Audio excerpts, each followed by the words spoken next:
అదే RTV app వార్తల్ని క్షణాల్లో చదివే అవకాశం ఉంటుంది. ఒక న్యూస్ పేపర్, ఒక టెలివిజన్ ఛానల్ మీ చేతుల్లో ఎప్పుడూ ఉంటాయి.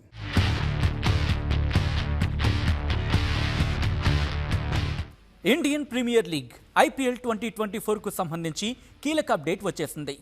మార్చి 22 నుంచి ఐపీఎల్ 17th సీజన్ ప్రారంభమవుతుందని లీగ్ చైర్మన్ అరుణ్ ధుమాల్ తెలిపారు.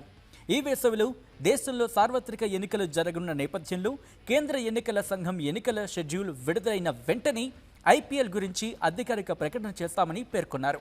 దీనిపై భారత ప్రభుత్వంతో పాటు కేంద్ర ఏజెన్సీలతో కూడా సంప్రదింపులు జరుపుతున్నట్లు చెప్పారు. లీగుకు సంబంధించిన కొన్ని మ్యాచ్ల షెడ్యూల్ను ముందుగానే విడుదల చేస్తామన్నారు. ఈ సీజన్ మొత్తం భారత్లోనే జరుగుతుందని ధుమాల్ వెల్లడించారు.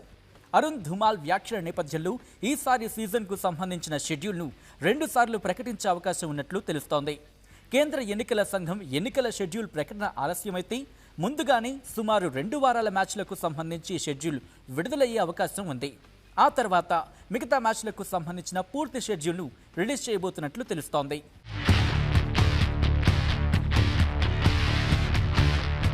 2019 సార్వత్రిక ఎన్నికల సమయంలో కూడా ఐపీఎల్ నిర్వాహకులు ఇలాగే 2 సార్లు షెడ్యూల్ను ప్రకటించారు. ఈసారి కూడా అదే పద్ధతిని ఫాలో కాబోతున్నట్లు తెలుస్తోంది. వాస్తవానికి ఈ ఏడాది ఐపీఎల్ను మార్చి 26 నుంచి ప్రారంభించారని నిర్వాహకులు భావించారట. మార్చి 22 నుంచి మే 26 వరకు ఈ సీజన్ కొనసాగుతుందని విశ్వసనీయ వర్గాల ద్వారా తెలుస్తోంది. కాగా 2009 సంవత్సరంలో ఐపీఎల్ సీజన్ మొత్తాన్ని తొలిసారిగా విదేశాల్లో నిర్వహించారు. ఎన్నికల నేపథ్యంలో భద్రతకు సంబంధించిన విషయాల్లో ఇబ్బందులను దృష్టిలో ఉంచుకొని ఆ మేరకు ప్లాన్ చేశారు. కానీ ఆ తర్వాత నుంచి ఎన్నికల సమయంలో షెడ్యూల్ని కాస్త అటు ఇటు మారుస్తూ భారత్లోని లీగ్ను నిర్వహించేందుకు బీసీసీఐ ప్లాన్ చేస్తోంది. ఏది ఏమైనా షెడ్యూల్పై పూర్తి క్లారిటీ రావాలంటే మరికొన్ని రోజులు ఆగాల్సిందే.